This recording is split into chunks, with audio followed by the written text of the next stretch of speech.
সফলভাবে দায়িত্ব পালনের জন্য আমি অন্তরের অন্তঃস্থল থেকে অভিনন্দন জানাচ্ছি।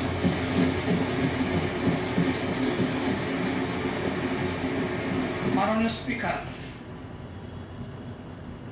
আজকের এই গ্যালারিটা হচ্ছে বাংলাদেশ।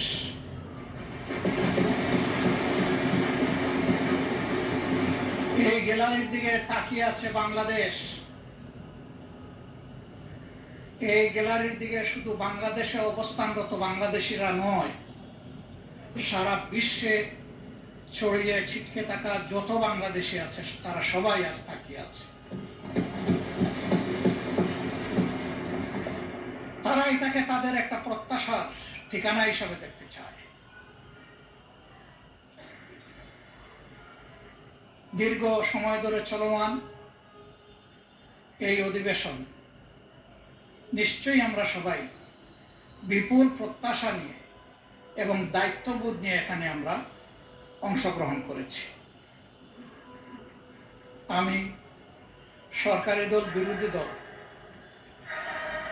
এই দীর্ঘ সময় ধৈর্য ধরে আগ্রহ করে অধিবেশনকে সফল করার জন্য আমি অভিনন্দন জানাই এবং সেই সাথে অত্যন্ত খোলামেলাভাবে সবাই সবার মত ব্যক্ত করার ন্যূনতম সুযোগ পেয়েছেন, এই জন্য আমি আল্লাহ তাআলার শুকরিয়া আদায় করি। মাননীয় স্পিকার,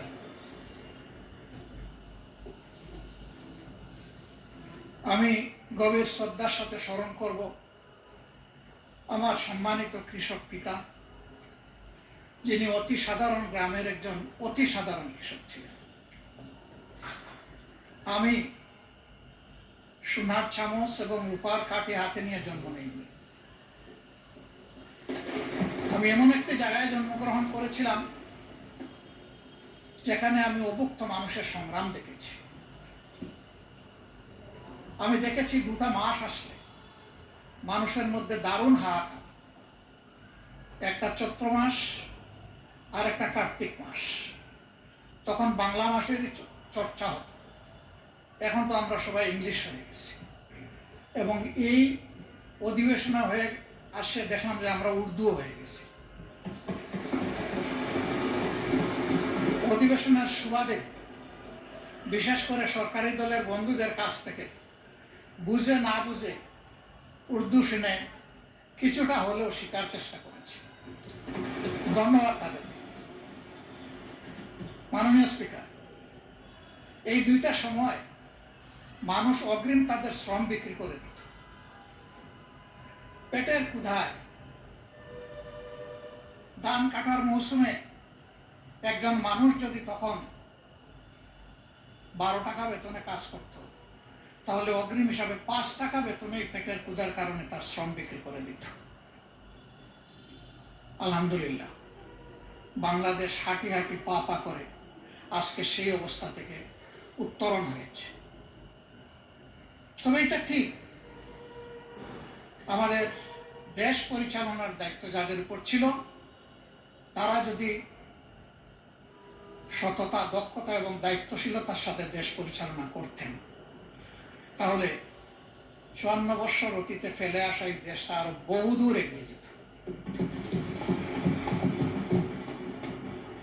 এই জন্য ক্ষমতায় যখন কেউ থাকেন তখন তিনি অনেকটা ফিরিস্তার মতো অভিনয় করেন।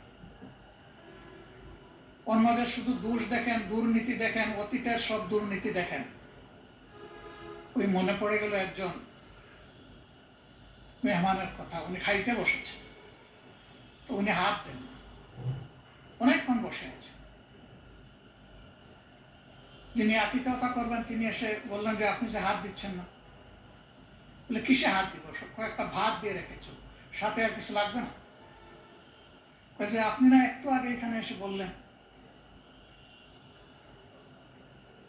হ্যাঁ, ধুর।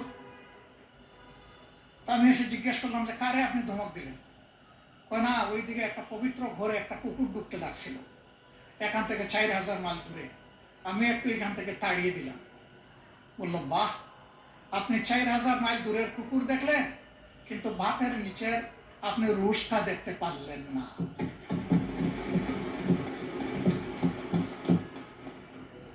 ক্ষেত্র বিশেষে আমাদের অবস্থান এমন হয়েছে। আমরা অনেক দূর দেখি, কিন্তু আমার গায়ে বগলে আমার যে দুর্বলতা বা গন্ধ, সেটা আমরা দেখি না বা বোঝার চেষ্টা করি না। অন্যের দোষের তালিকা তৈরি করা খুবই সহজ। মানুষ কখনো মহৎ হতে পারে না যে শুধু অন্যের দোষের তালিকা তৈরি করে। মানুষ সেই মহৎ হয় যে নিজের দোষ খুঁজে বেড়ায়, যে আমি কোন ভুল করেছি। যখন মানুষটি নিজের ভুলের দিকে তাকায়, তখনই তার সংশোধনের রাস্তাটা খোলা হয়ে যায়। আর অন্যের ভুল যখন খুঁজতে থাকে, তখন তার কিন্তু আর ওই ভুল থেকে, নিজের ভুল থেকে ফিরে আসার রাস্তা বন্ধ হয়েছে। আমি এখানে এসে মাঝে মাঝে কনফিউশনে পড়ে যাই। আমি কি মহান জাতীয় সংসদে বসে আছি, নাকি আমি জেগে জেগে ঘুমাচ্ছি? আমি কি স্বপ্ন দেখছি, নাকি আমি বাস্তবেই ইতিহাস শিকার কোনো বিশ্ববিদ্যালয়ের ছাত্র এখানে বসেছি? আমাদের 12 তারিখ থেকে শুরু করে আজকে 30 এপ্রিল পর্যন্ত চলে আসা বক্তৃতার আমি যদি ভুল না করি, তাহলে 80 ভাগ ছিল ইতিহাস চর্চা। ইতিহাস চর্চা কোনো দোষের কাজ নয়। চলতে হলে জানতে হবে এবং অতীতকে ধারণ করে চলতে হবে, আবার অতীতের ভুল থেকেও শিক্ষা নিতে হবে। এটি হচ্ছে ইতিহাসের চাহিদা। কেন মানুষ আমাদেরকে এখানে নির্বাচিত করে পাঠিয়েছে? আমরা যখন এই নেতৃবৃন্দ সারা দেশ ঘুরেছি, তখন শিশু থেকে বৃদ্ধ, নারী পুরুষ, শ্রমিক মজুর, মেহনতি জনতা, পেশাজীবী, ছাত্র শিক্ষক, সবার সাথে আমাদের ইন্টারেকশন হয়েছে। একটা শিশু যখন আমাদের দিকে তাকায় থাকতো, মনে হতো এই অবুঝ শিশুটি না বলা একটা জিজ্ঞাসা আমাদের দিকে ছুড়ে দিচ্ছে। আমি তো এই দেশের নাগরিক, আমি শিশু, আমাকে প্রোটেকশন দিন। আমি ঘর থেকে নিরাপদে বের হতে চাই, আবার আমি স্কুল থেকে নিরাপদে ঘরে ফিরতে চাই। আমি কি সেই প্রোটেকশন পাব? এই শিশুটির না বলা ভাষা হয়তোবা এমন ছিল যে অন্য দেশের শিশুদের মতো আমিও কি আমার মেধা বিকাশে পরিচর্যা এবং সহযোগিতা এখানে পরিপূর্ণভাবে পাব? হয়তো সেই শিশুটি অবলা ভাষার মধ্যে এমনটাও ছিল যে আমি কি একদিন বড় হয়ে মানুষের মতো মানুষ হয়ে রাষ্ট্রের সঠিক জায়গায় যে আমার মেধার সার্ভিসটা আমি দিতে পারব। একজন শ্রমিকের কাছে যখন গিয়েছি, তখন ঘাম জড়ানো শ্রমিক, সে বলেছে আমি তো আমার শ্রমের ন্যায্য মজুরি তো পাই না, মর্যাদা পাওয়া তো কল্পনার বিষয়, স্বপ্নের বিষয়। আমি কি আমার মজুরি এবং মর্যাদাটা পাব? ছাত্রদের কাছে যখন গিয়েছি, তাদের জিজ্ঞাসা ছিল অস্ত্রের ঝনঝনানি মুক্ত আমরা কি একটি পবিত্র শিক্ষাঙ্গন পাব, যেখানে শিক্ষকদেরকে পিতার মতো পাব, সহপাঠীকে ভাই এবং বোনের মতো? এমন একটা শিক্ষাঙ্গন কি আমরা পাব? এ ছিল তাদের জিজ্ঞাসা। চা শ্রমিকদের কাছে যখন গিয়েছি, তাদের চাহনি, তাদের ভাষা ছিল আমরা কি একটু মানবিক মর্যাদা পাবো? এই সমাজ তো আমাদেরকে ন্যূনতম মানবিক মর্যাদাটাও দিচ্ছে না। একজন জেলের কাছে আমরা যখন গিয়েছি, তার জিজ্ঞাসা ছিল জাল যার জলাতা, এত শুধু স্লোগান, এটা তো আমাদের কপালে জুটে না, বরঞ্চ বেনিয়ারা আমাদের নামে এগুলা লুট করে নিয়ে যায়। আমি কি সেই জেলের অধিকার পাবো? আমাকে সেটি দেয়া হবে? কৃষক ভাইটির কাছে যখন গিয়েছি, তখন বলেছে আমাদের তো হাঁস-পাশ অবস্থা। আমি যখন জমিতে ফসল ফলাতে যাই, তখন এই ফসল কোনো সময় ঘরে তুলতে পারি না, প্রাকৃতিক বিভিন্ন বন্যা, খরা, দুর্যোগের কারণে। আর সৌভাগ্যক্রমে যদি ঘরে উঠাই, তাহলে আমার প্রোডাকশন কস্টটাও আমি আমার পকেটে ফিরে আনতে পারি না। কেন পারি না? পারি না এই কারণে পারি না, কৃষি উপকরণ যেগুলো আছে, বীজ আছে, সার আছে, কীটনাশক আছে, সেচে পানি আছে, এইগুলার খরচ আমাদের প্রাপ্তির চাইতে অনেক বেশি। সারের যে দাম লেখা আছে তার চাইতে দ্বিগুণ দেড়গুণ দামে আমাকে কিনতে হয়। এখানেও বেনিয়াদের দৌরাত্ম। আবার আমি যখন ফসল ফলালাম, আমার ফলানো ফসলটা আমি তার কাছে যদি 10 টাকা কেজি দরে বিক্রি করি, রাজধানীতে গিয়ে সেটা 40 টাকা কেজি দরে বিক্রি হয়। এখানে মধ্যস্বত্বভোগীদের লুটেরা। এই যন্ত্রণা থেকে আমরা কি মুক্তি পাবো? আমি যখন ফসল ফলালাম, ফল উৎপাদন করলাম, তখন পর্যাপ্ত রক্ষণাগার না থাকার কারণে আমি তো তাড়াহুড়া করে ফসলগুলা বিক্রি করে দিতে বাধ্য হই। আমি কি সরকার থেকে এইটুকু সাপোর্ট আশা করতে পারি? তিস্তা পারে যখন গিয়েছি, সে এলাকার 2 কোটি 2.5 কোটি মানুষের মধ্যে যাদের সাথে দেখা হয়েছে, আমরা এখানে যারা বসে আছি, মাশাআল্লাহ আমাদের চেহারা গালগোল সবই সুন্দর, নুরানি, কিন্তু ওই জায়গার মানুষগুলোর দিকে তাকানো যায় না। তাদের হাড়ের ভিতরে চামড়া ঢুকেছে। জীবনের ঘানি টানতে টানতে তারা হয়রান হয়ে গিয়েছে। পুরো নদীটা একটা মরুভূমিতে পরিণত হয়েছে। ভরাট হয়ে যাওয়ার কারণে পাশের প্রতিবেশী দেশ থেকে যখন বন্যা তেড়ে আসে, তখন নদীর ধারণ ক্ষমতা একেবারেই নির্জীব হয়ে যাওয়ার কারণে দুকুল ভাসিয়ে আবার তাদেরকে পানিতে ডুবে না। শীত মৌসুমে যখন সে ফসল ফলাবে, তখন তার চাহিদার পানি নাই। বর্ষায় যখন সে একটু আত্মরক্ষা করবে, তখন পানির তুড়ে ভেসে যায়। প্রতি বছর শত নয় হাজার হাজার কোরবানি বিলীন হয়ে যায় নদী তটে। এভাবেই তাদের জীবন চলছে। আমি ধন্যবাদ জানাই আসাদুল হাবিব দুলু সাহেব, সম্মানিত সংসদ সদস্য তিনি এবং মন্ত্রী। তিনি একটি আন্দোলন গড়ে তুলেছিলেন, জাগো বাহে।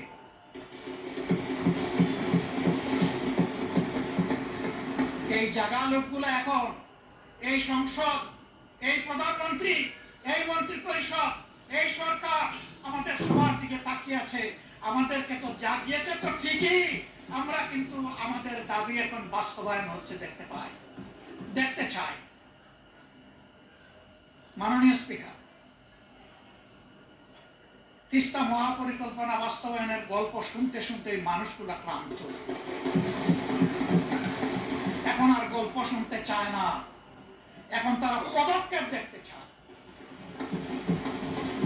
আমরা নির্বাচনের সময় কথা দিয়েছিলাম, কে সরকারে আসবে না আসবে আল্লাহ তাআলা নির্ধারণ করবে। আমরা যদি সে সুযোগ পাই, আমাদের প্রথম পদক্ষেপ হবে তিস্তা নদীতে প্রথম কুদালটা করতে। আমরা এখান থেকে শুরু করব। সারা বাংলাদেশ কম বেশি ঘোরার সুযোগ হয়েছে। রিয়েলি তিস্তা পারের মানুষগুলার মতো এত দুর্ভাগ্যপীড়িত মানুষ আমি বাংলাদেশের কোথাও আর দেখি। অবশ্যই আমাকে তাদের কথা বলতে হবে। আমার কথা এখানে, তিস্তা মহাপরিকল্পনা বাস্তবায়ন অতি সত্তর, বিশ্বাসযোগ্য, দৃশ্যমান ভূমিকা নেওয়া হচ্ছে, আমরা দেখতে চাই। কারো চোখ রাঙানিকে আমরা পরোয়া করব। 20 কোটি মানুষের আলহামদুলিল্লাহ আল্লাহ তাআলা 40 কোটি হাত দিয়েছে। প্রত্যেকটি হাত সরকারের পাশে দাঁড়াবে, সরকার যদি সাহস করে এই পদক্ষেপ। আমি দাঁড়াবো, সবার আগে আমি দাঁড়াবো ইনশাআল্লাহ।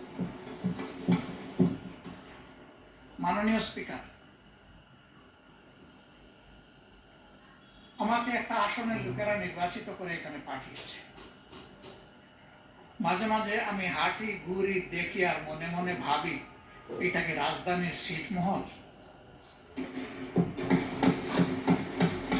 ছোট্ট একটি এলাকা, মাত্র 2টি খাল, ময়লার ভাগা, অবৈধ দখলদারিত্ব। রাস্তাগুলা সরু, আবার সেই রাস্তার মাঝখানে লাইট পোস্ট।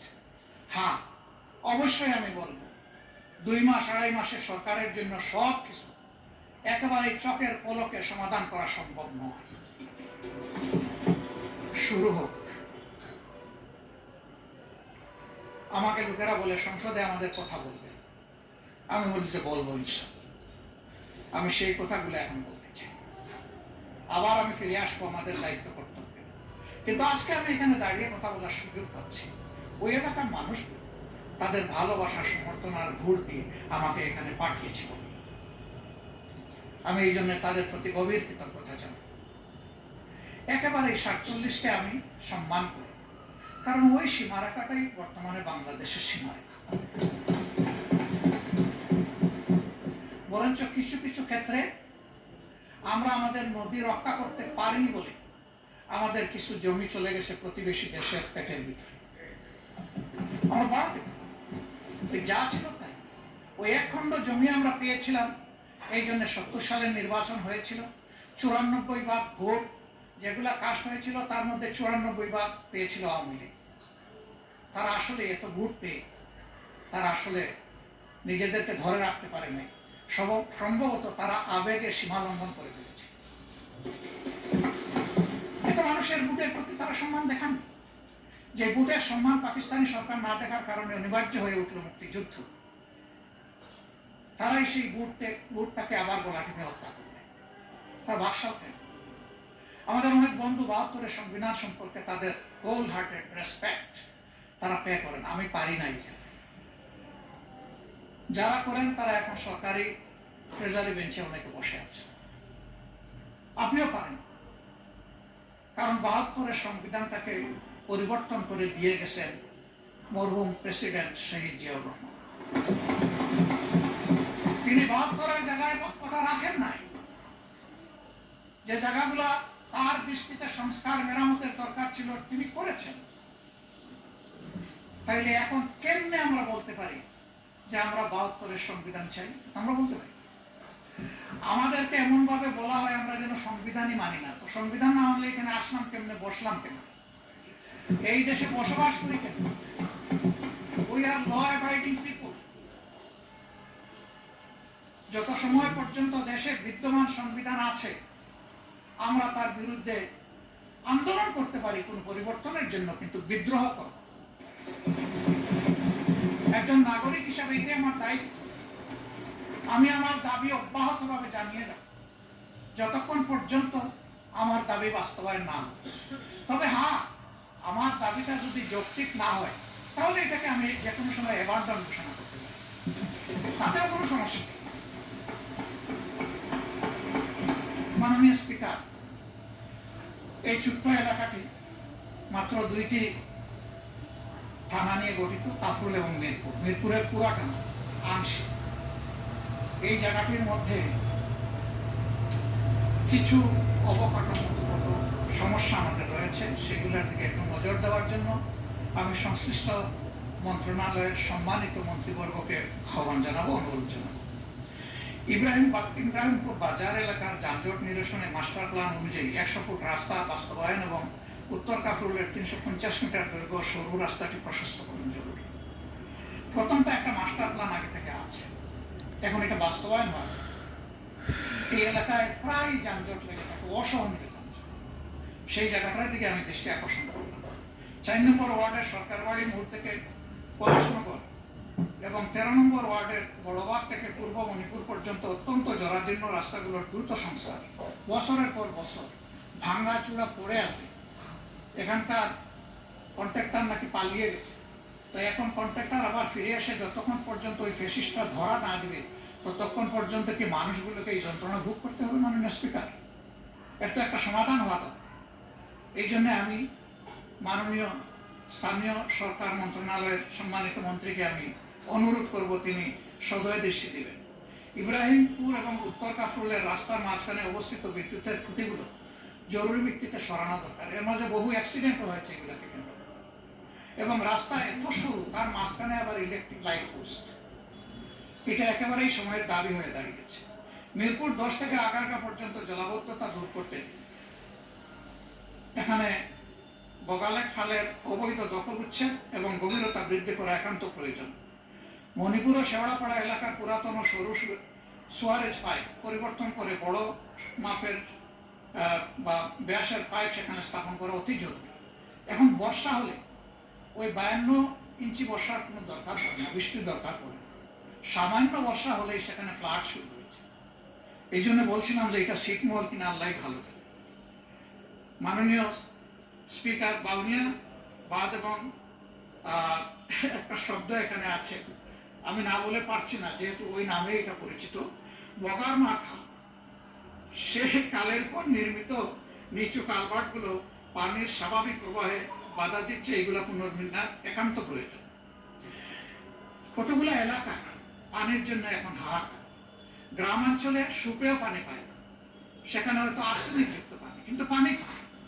আর এইখানে পানিই পাচ্ছে না, এটা একটা ছোটখাটো কারবালায় পরিণত হয়েছে। আবার বিশেষ করে গত 1 মাস ধরে এই প্রবলেমটা খুব মারাত্মক আকার ধারণ করছে। কি জন্যে আমি ঠিক জানি না।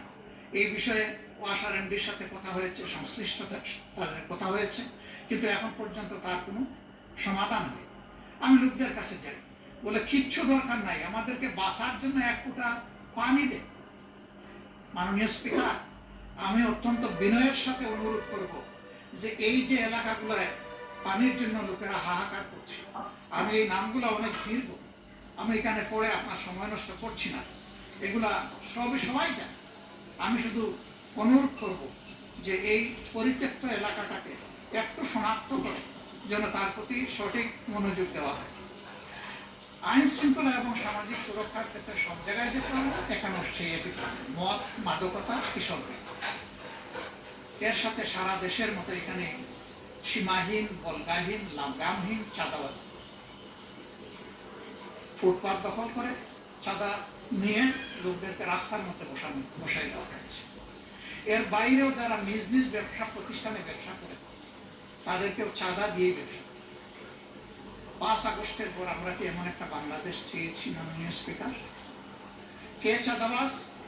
আমি এটা শুনতে চাই না।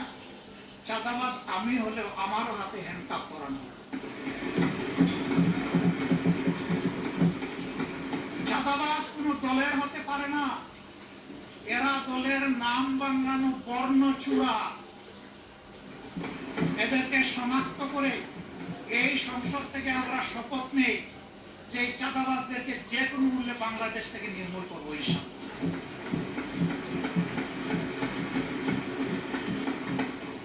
দখলবাজি নিয়ে বিভিন্ন জায়গায় ইনফাইটে কতগুলো মূল্যবান জীবন হারিয়েছে, আমি তাদের জন্য দুঃখ প্রকাশ করছি।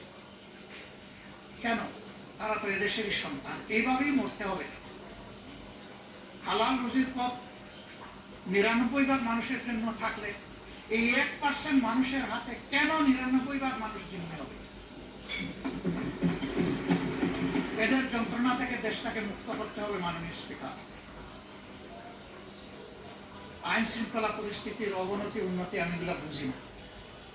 যে সরকার আসে এসেই বলে যে আগের থেকে এখন অবস্থা ভালো, এই আগটা কি সেটাও বুঝি। আমি এই আগ পাশ কিছুই শোনার পক্ষপাতী নই, আমি শোনার পক্ষপাতী আমাদের বর্তমানটা কি। এই বর্তমানে আমরা একটা নিরাপদ বাংলাদেশে বসবাস করতে চাই। মাননীয় স্পিকার, আমি মাননীয় স্বরাষ্ট্রমন্ত্রীকে অনুরোধ করব, বাংলাদেশের সকল জায়গার আইন শৃঙ্খলা পরিস্থিতি একই ধরনের, কিন্তু যে জায়গাটা বেশি ঝুঁকিপূর্ণ, বেশি ভার্নারেবল, সেই জায়গায় যেন অগ্রাধিকারের ভিত্তিতে আগেই নজর দেওয়া হয়। এর সাথে আমাদের শিক্ষাঙ্গনগুলোকে সকল ধরনের সন্ত্রাস মুক্ত যেন রাখার পর্যাপ্ত ব্যবস্থা করা হয়। আমরা দেখতে চাই না যে দলেরই হোক দায়ের কূপে কিংবা আগ্নেয়াস্ত্রের বুলেট তার জীবন নিয়ে গেছে, এটা দেখতে চাই। আমরা দেখতে চাই শিশু হয়ে ডুববে, পরিণত মানুষ হয়ে এখান থেকে বের হবে, দক্ষ নাগরিক হয়ে বের হবে, নৈতিকতাবোধ সম্পন্ন নাগরিক হয়ে বের হবে, দেশপ্রেম মুখে নিয়ে বের হবে, দেশ গড়ার অঙ্গীকার নিয়ে। আমরা সেই শিক্ষা প্রতিষ্ঠানটা দেখতে চাই। মাননীয় শিক্ষামন্ত্রী আছে, দেশকে যদি আগাতে হয় তাহলে শিক্ষা এবং স্বাস্থ্য এই দুইটাকে সর্বাধিক গুরুত্ব দিতে হবে। শিক্ষার প্রাণ হচ্ছে টারশিয়ারি লেভেলে, সেখানে রিসার্চ হবে, গবেষণা হবে, জাতির ভবিষ্যৎ ওখান থেকেই বের হয়ে আসবে। দুঃখের বিষয়, গবেষণায় ফকিরের ভিক্ষা দেওয়া হয়। ফকিরের ভিক্ষা দেওয়ার কারণে ওই বিটটাগুলো লুটপাট হয়ে যায় অনেক, সেগুলোও কাজে লাগে। তবে আমি একটা সেক্টরকে বরাবর ধন্যবাদ দেই, আজও ধন্যবাদ। এটি হচ্ছে আমাদের কৃষি বিভাগ, কৃষি বিশ্ববিদ্যালয়। তাদের অর্জনকে আমরা অস্বীকার করলে নিজেকে অস্বীকার করার সামিল। তারা এই দেশকে অনেক কিছু দিয়েছে। মেধাতে ইন্টারমিডিয়েট পাশ করার পরে আমাদের সময় যেটা ছিল, সবচেয়ে বড় মেধাবীরা যেত বুয়েট, এরপরে যারা মেডিকেল, তারপরে যারা কৃষিতে, এরপরে যারা পাবলিক ইউনিভার্সিটিতে। অবশ্যই তার ব্যতিক্রমও ছিল, অনেক প্রখর মেধাবীও হয়তো প্রায় পাবলিক ইউনিভার্সিটিকে ফার্স্ট চয়েস হিসেবে গ্রহণ করে নিয়েছে। কিন্তু ইন জেনারেল ট্রেন্ডটা এমন ছিল। সেই জায়গা থেকে তৃতীয় অবস্থানের লোকেরা যদি দেশকে এত কিছু দিতে পারলেন, প্রথম এবং দ্বিতীয় অবস্থা কি দিল সেটা এখন পর্যালোচনার দাবি রাখে। এবং এইখানে রাষ্ট্রের দায়িত্ব কতটুকু, দায় কতটুকু, সেটাও পর্যালোচনা করতে হবে। তাদের হাতে যদি পর্যাপ্ত উপকরণ তুলে না দিয়ে আমরা বলি যে কেন তোমরা আমাদেরকে দিচ্ছ না, এটা হবে অবিচার। এই জন্য আমি দাবি করবো বাজেট অধিবেশন সন্নিকটে সর্বাধিক গুরুত্ব যেন শিক্ষা এবং স্বাস্থ্যে দেওয়া।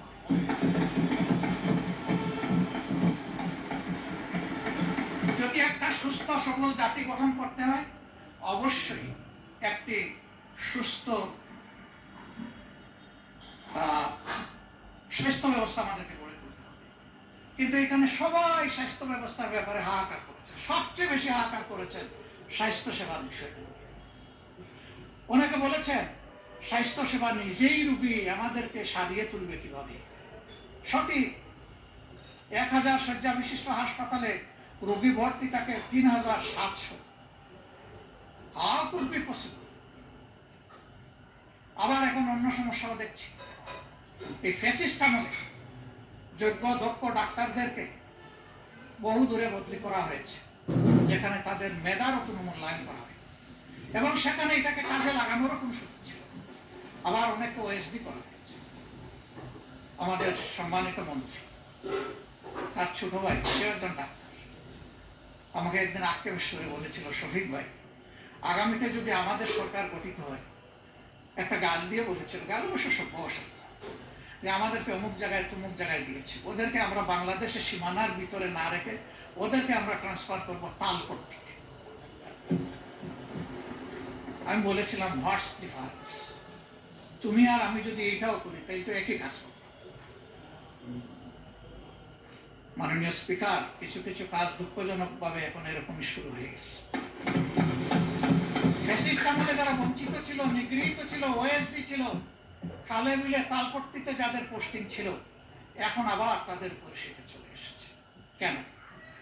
আমি মাননীয় প্রধানমন্ত্রীকে সম্মান রেখেই বলছি, তিনি বলেছেন আমরা একটা মেরিটোক্রেটিক নেশন বিল্ড করতে চাই। আমি তাকে বলবো, দল আদর্শের ভিত্তিতে নয়, মেরিট এবং কমিটমেন্টের ভিত্তিতে সমস্ত নাগরিকগুলোকে আপনার নেতৃত্বে যেন মূল্যায়ন করুন। মাননীয় স্পিকার, জ্বালানি সংকট সমস্যা যাই বলি এসেছিল, সবাই কষ্ট পেয়েছে, এখানেও যারা তারাও কষ্ট পেয়েছে। তবে আমাদের চাইতে সাধারণ নাগরিকরা অনেক বেশি কষ্ট পেয়েছে। আমরা এই বিষয়ে একটা বক্তব্য আলোচনা করেছি। এই সুযোগ দেওয়ার জন্য আপনাকে ধন্যবাদ জানাই। এই আলোচনার পরে যখন কমিটি হলো, সম্মানিত চিফ হুইপ বলেছেন, এই কমিটি হওয়ার পরে আমরা দেখি যে রাস্তার সেই প্রশ্ন দূর হয়ে গেছে অনেকটাই।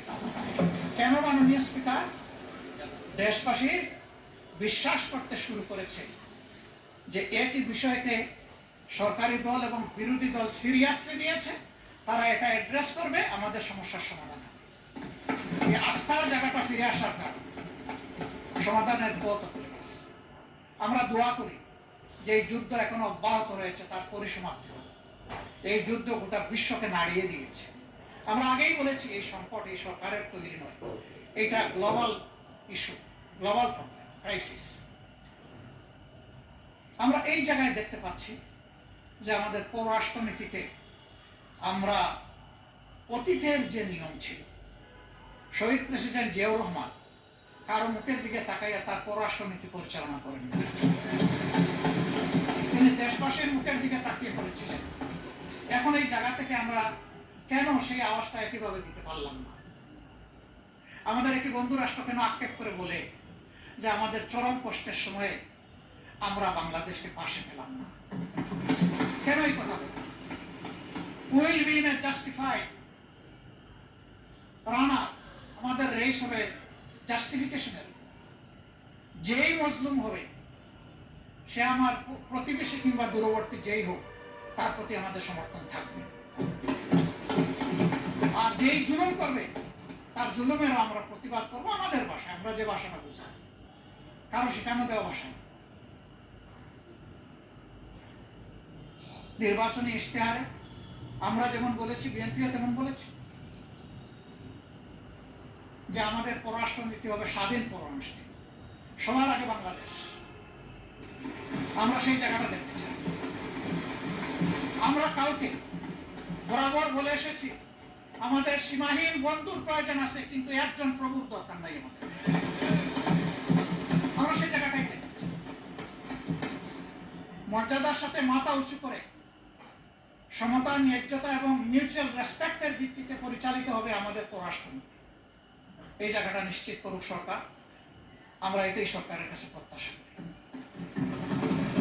আমাদেরকে বলা হয় মাঝে মাঝে, আমাদের ট্রেজারি বেঞ্চের বন্ধুরা বলেন যে এমন কোনো কাজ আপনারা করবেন না যে কারণে আবার পতিত ফ্যাসিস্টটা ফিরে আসে। আমরা তো এটি চাই না, কিন্তু নির্বাচনের আগে আমরা দেখলাম কিছু কিছু সিনিয়র নেতা পর্যন্ত তাদেরকে আশ্বস্ত করে নিশ্চয়তা দিয়ে বলছেন আপনাদের সকল মামলা উঠে, আপনাদের জন্য আমাদের দুয়ার খোলা, আপনাদেরকে আমরা পর্যাপ্ত নিরাপত্তা দেব। আমরা জানি না এখনো তাদের সেই সম্পর্ক বিদ্যমান আছে কিনা। আমাদের কথা একদম পরিষ্কার, ফ্যাসিস্ট আমলে যতগুলো অপরাধ সংগঠিত হয়েছে, যতগুলো খুন হয়েছে, গুম হয়েছে, যত জায়গায় মানবতা লঙ্ঘিত হয়েছে, ধর্ষণ হয়েছে, এই প্রত্যেকটি অপরাধের বিচার করতে হবে এবং সেই বিচার উসমান হাদি পর্যন্ত আসতে হবে।